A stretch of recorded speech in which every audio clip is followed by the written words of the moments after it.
Palworld. Wake up on the Palpagos Islands, capture and tame copyright questionable monsters, put them to work to craft food, resources, and munitions in order to survive. But what if I don't want to do that? I mean, don't get me wrong, I really do. That's a lot of fun. I'm just curious to see what happens when you take the fun out of the game. Is doing so just another form of fun? I guess we'll find out. This is episode 1 of my No Pal run. We find a tablet in-game that tells us two things. The tree holds the truth, and that the towers are the key. The big old tree in the distance is sealed off by an invisible wall and inaccessible for the time being. This means that the end game, at least for now, is defeating all 5 Syndicate Tower bosses. I don't personally believe that this is possible to do without pals, unless you were to jack up the player damage output in world settings or cheat, which I'm not willing to do. If you make it too easy for yourself, you haven't proven anything. And even if I can't successfully complete this run, it doesn't prove that someone else can't. It will prove how hard I'm willing to struggle though, honestly. But I love this game. And I hate myself, so I'm perfect for this experiment. We'll add it to the long list of things I've done to make life harder, which includes thinking I could make music my career, or letting my brother convince me to invest in Dogecoin. This is about setting and achieving short-term goals. The success of this No Pal run hinges on me being able to defeat one tower boss without ever having caught, purchased, or rescued a single pal. This means the pal deck will have to stay empty throughout the entire thing. I've run some tests on my other save file. I was able to defeat Zoe and Grisbolt with about 100 arrows, give or take, from a 3-shot bow and with some help from Dinosaur at level 14. Without any pals though, I ran out of time, even though I came with over 500 arrows.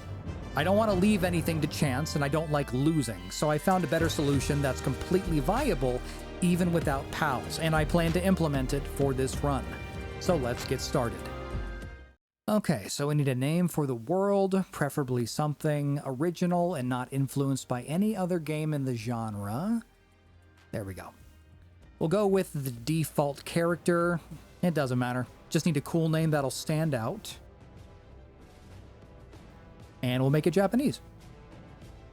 Upon spawning in, I began with the age-old video game tradition of picking up everything I could find on the ground and then punching rocks and trees into submission, until they gave up their valuables. Typically, I save the violence until after my victims don't comply with my demands, but inanimate objects cannot be reasoned with. So, I made what I'm capable of clear from the get-go. After several counts of violent burglary, I set the objective of leveling up in order to afford the technology I would need with tech points. Catching pals is still the best and fastest way of leveling up, but in this run, that was not an option. So, I employed the Crumbling Wall EXP glitch, where you build 3 platforms, build a wall, add a roof and a staircase, and spam build the Crumbling Wall, giving you bits of EXP every time it breaks. The first few levels were easy enough, but the more you level, the more experience is required. So, I'll be back in a hot second. Wait for it. Wait for it. Wait for it. Perfect. Coming off of several hours of leveling up bit by bit and feeling the dread of having to complete this insurmountable task, I felt there was only one thing I could do, knowing it would be this hard. Give up. Just kidding, I needed to make my way out west, and respawning gets me closer to my destination than walking. I spawned in the furthest west I could do so, and then started walking west, slowing down only to recollect stamina and pick up shiny garbage. I had enough stamina to cross puddles of ocean, but the hill up here was so steep I couldn't walk on it. Luckily, by consistently pressing in to the hill while swimming, you don't get any stamina back, but you don't lose health either, as you jimmy your way around the hill. I stopped every once in a while to stand in place to regain stamina when I could. I can't go more than 3 feet inland, because any more than that I'll die of heat stroke. I found a safe place to land after all that swimming, and set up a base to act as a respawn point, just in case I meet my untimely demise on the way to my destination. Demuds are actually pretty docile even when they're awake, but they're kind of cute when they're sleeping. It was the Brotherhood of the Eternal Pyre I was concerned about. In a fight with them, with no shield, no clothes, no nothing, I would surely lose. So I navigated around them and continued safely to my destination. I hit the fast travel point and destroyed the PAL box that I had set up as a spawn point earlier so I could use it as an actual base later.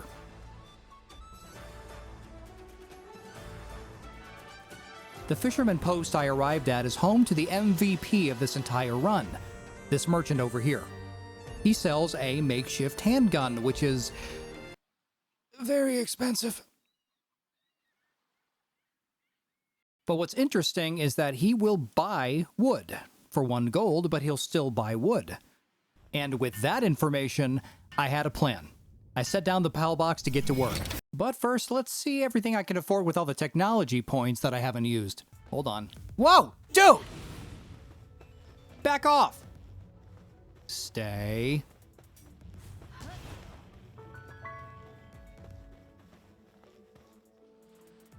No, no, no, no, no, no, no!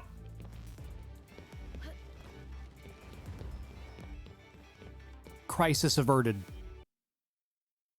I built a logging site and a chest to hold all the wood that I would get from said logging site. I'm spitting out wood pretty fast, but it could be faster, so let's do one of these. Oh, now we're cooking with gas! Now we just have to rig my controller to farm AFK for however long this is going to take. I ended up using one of my wife's hair ties and a dongle. My wife still doesn't know that I used her hair tie, but to be fair, she doesn't know where most of her hair ties end up either. With the controller rigged to go, I was ready to jumpstart my lumberjill career. After several hours of AFK logging, I had enough wood to make a small fortune. I found out that if you are starving, you won't die. You'll just be stuck at 1 HP until you have a bite. Neat. Before I got too ahead of myself, I came back and crafted a shield and some clothes from some wool I found lying around. Ignore the dead lamb ball in the corner. Not sure how it got there. Oh, jeez. That was an intense butt shot. Now for the grueling part, transportation. I can't move carrying 30,000 pounds. My original plan was to farm Chillet for the ancient technology points and craft a grappling gun to slowly but surely pull me toward the merchant, but to my dismay, I discovered that you need ingots to craft the grappling gun. I can get ingots from a particular PAL that drops them, but I don't have the resources to farm that PAL yet without getting destroyed. It's on the list of things I'll have to do eventually, maybe in some other video. Here's a spoiler for what that will look like with abstract context. Do it. For now, I'll have to transport all this wood in one big stack, manually, bit by bit, inch by inch, dropping it out of my inventory, walking forward a couple steps, turning back around to pick it up, and then continuing the process. Is it faster with the keyboard and mouse? How do I open my inventory? No, that fires a weapon. Nope, that's settings. Nope, that's the map. Bruh. Nope, now I'm lobbing shit. Bruh. Nope, that's tech. Bruh. Nope, that's tech again. Bruh. Crouching. No, I'm crouching. Bruh. Nope, crafting. Bruh. Nope, now I'm crouching again. Am I having a stroke? Map. Inventory! Hell yeah, dude! Now let's drag and drop, move a little bit, and we're off.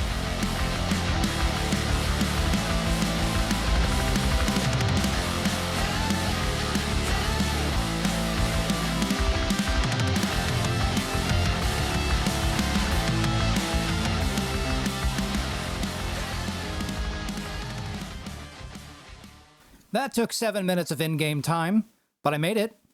I'm just grateful that the merchant is willing to buy those 10,000 logs. I didn't check to see if the merchant had limited cash like in Skyrim or something. I got lucky. Now I just got to do this twice more.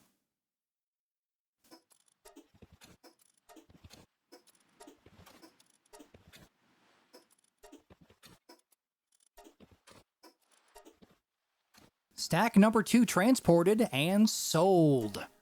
That's enough to buy the handgun and some left over for ammo. I'll be taking this. Yoink! Just one more stack of wood to sell, and then we'll buy some extra ammo, and we'll be ready to take on Zoe and the Grizz. Ooh. Draw! Draw! Armed with the Blicky and over 80 course ammo, I headed straight for the tower. Before we roll the fight, I just want to say that I love this game. And it's not even finished. It just scratches that itch in my brain that compels me to do things. I can't wait to see how it develops. One thing that doesn't get enough credit is the score. I mean, have you heard the music? Oh my god!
I felt a bittersweet joy.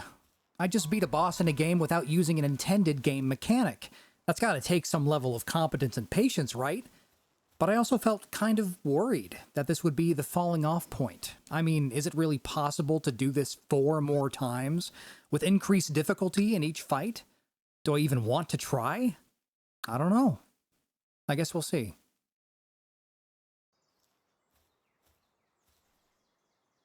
Did I forget to craft a glider?